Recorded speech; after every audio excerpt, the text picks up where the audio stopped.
Foot.fr, fournisseur officiel de football.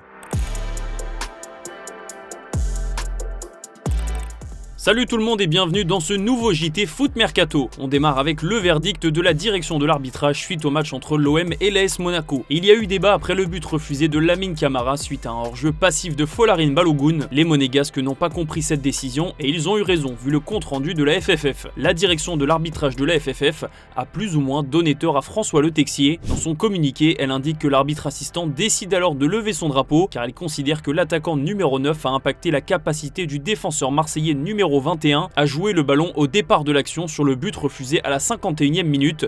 Monaco peut avoir des regrets. Du côté de l'Olympique Lyonnais, John Textor a encore fait parler de lui avec un entretien accordé à RMC Sport où il dénonce les méthodes de la DNCG mais aussi le déficit que lui avait laissé Jean-Michel Aulas. L'ancien patron de l'OL ne s'est pas laissé faire et a répondu via sa société Allnest qui a publié un communiqué sur LinkedIn. Les déclarations récentes de John Textor révèlent d'une tentative de diversion et d'une présentation dénaturée des faits. Contrairement à ce qui est affirmé, l'ensemble de la situation économique et financière de l'Olympique Lyonnais, société cotée en bourse et avec des comptes certifiés, était parfaitement connu au moment de la cession. John Textor, assisté par ses banquiers d'affaires, disposait de tous les éléments d'appréciation nécessaires et a fait ses propres choix de gestion dont il assume aujourd'hui l'entière responsabilité. Restons en France où le verdict du litige entre le PSG et Kylian Mbappé est enfin tombé. L'attaquant du Real Madrid a remporté son combat puisque le club de la capitale a été condamné par le Conseil des prud'hommes à lui verser la somme de 61 millions d'euros. Pour rappel, Kylian Mbappé, qui a quitté le PSG en 2024, réclamait aux dirigeants parisiens la somme de 55 millions d'euros correspondant à des salaires et primes impayés. Face à cette requête, Paris n'a pas voulu céder, prétextant que Mbappé avait promis de ne pas partir libre de tout contrat au Real Madrid. RMC Sport et Le Parisien indiquent que Paris a été débouté de l'ensemble de ses demandes et a même été condamné à payer environ 61 millions d'euros à Kylian Mbappé. Et ce n'est pas tout.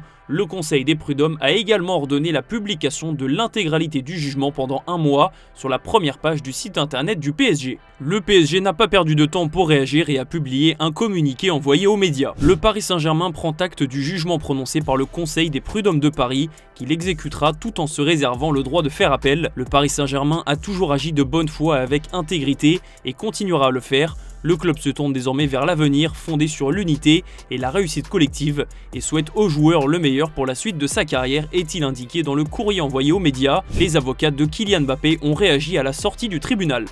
Nous sommes très satisfaits, c'est une victoire absolument qu'on attendait depuis longtemps, c'est la troisième fois que c'est confirmé, cette décision de condamnation.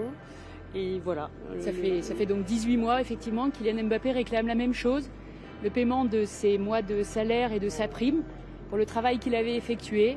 C'est la troisième fois que c'est jugé. Les deux précédentes, le club indiquait qu'il ne voulait pas payer car il attendait une décision au prud'homme. Et bien voilà, elle est là et en plus le tribunal a ordonné l'exécution provisoire, ce qui veut dire que le club doit payer dès à présent. Et donc le foot n'est pas une zone de non-droit et le PSG, j'espère, pourra s'exécuter spontanément sans qu'on ait à passer par voie d'huissier, ça serait élégant. Mais retournons sur le football. Le PSG a un match très important demain soir contre Flamengo en finale de la Coupe intercontinentale. Luis Enrique était présent en conférence de presse ce mardi et il a parlé de son futur adversaire. Flamengo est une équipe qu'il redoute et qu'il ne sous-estime absolument pas, même si le coach du PSG reste confiant et sûr des forces de son équipe. Le PSG a l'avantage de n'avoir qu'une finale à jouer pour gagner ce trophée et Luis Enrique entend bien ne pas passer à côté de cette opportunité. Paris a l'occasion de gagner la première Coupe intercontinentale de son histoire.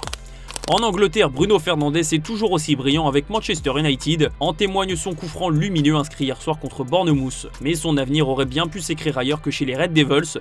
Il était tout proche d'un départ l'été dernier puisque l'Arabie Saoudite a longtemps tenté de le faire venir. Bruno est revenu sur son été agité et regrette que ses dirigeants soient ouverts à son départ alors qu'il a toujours voulu rester. J'aurais pu partir comme beaucoup et dire je veux partir, je ne veux plus m'entraîner, je veux juste empocher 20 ou 30 millions pour qu'il me paie davantage ailleurs.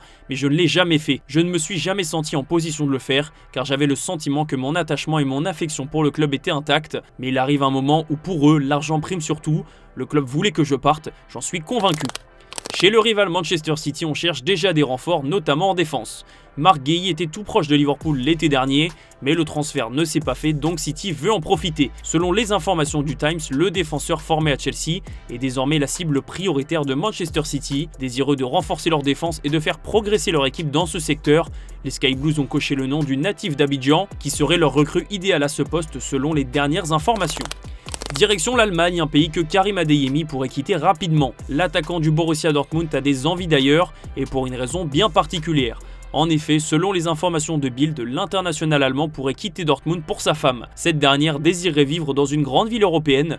C'est pour cette raison que l'ailier, qui est sous contrat jusqu'en 2027 avec le BVB, aurait informé ses dirigeants qu'il souhaite quitter la Ruhr. Adeyemi a donc changé d'agent et a décidé de renégocier son bail pour faciliter son départ. Il y a un autre joueur qui fait des misères sur son avenir, c'est Vinicius Junior. Son contrat prend fin en 2027 et il n'a toujours pas prolongé, et visiblement ça ne sera pas pour tout de suite. El Chiringuito annonce que l'attaquant et les pensionnaires du stade Santiago Bernabéu vont encore attendre un peu. L'un des journalistes a annoncé en plateau qu'il ne serait pas question de sa prolongation avant la Coupe du Monde, autant dire que le Real Madrid est loin d'être tiré d'affaire. Dimanche débutera la Coupe d'Afrique des Nations, une compétition que ne va pas jouer Imad Abdelli, lui qui n'a pas été sélectionné avec l'Algérie. Beaucoup d'observateurs ont été surpris de ce choix de la part de Vladimir Petkovic, mais Imad Abdelli n'a pas de rancune envers son sélectionneur. Peu importe les choix, l'équipe nationale reste au-dessus de tout. Tous derrière l'équipe, force et honneur, a publié le milieu du Angers sur X. Un petit mot sur Dimitri Payet qui est sans club depuis la résiliation de son contrat avec Vasco da Gama. Et figurez-vous que le Réunionnais, même s'il est sans club, pourrait remporter le premier trophée majeur de sa carrière. Vasco s'est en effet qualifié pour la finale de la Coupe du Brésil. Le club carioca défiera le Corinthians ce jeudi prochain pour le match aller et dimanche pour le match retour. Entré en jeu lors des deux premières rencontres de la compétition en février et mars 2025, Payet a gagné le droit d'être officiellement inscrit dans le palmarès de la compétition selon le journal L'Équipe. Aujourd'hui a lieu la remise du trophée The Best. Ousmane Dembélé est évidemment favori et il n'est pas le seul. Gianluigi Donnarumma a été sacré meilleur gardien, une récompense logique pour le portier de Manchester City qui a tout gagné ou presque avec le PSG. On passe aux officiels du jour, alors que le Sénégal tremble déjà pour Hassan Diao qui s'est blessé hier soir avec Com.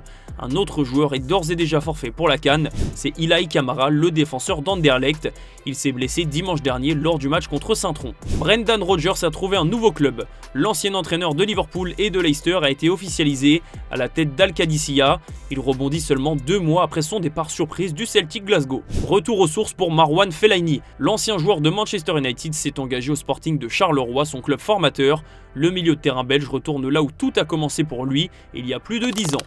On va conclure ce JT avec l'image du jour. L'été dernier, les images de la blessure de Jamal Musiala contre le PSG avaient choqué tout le monde. Cette fois, c'est une image positive, celle de son grand retour. L'international allemand se rapproche d'un comeback.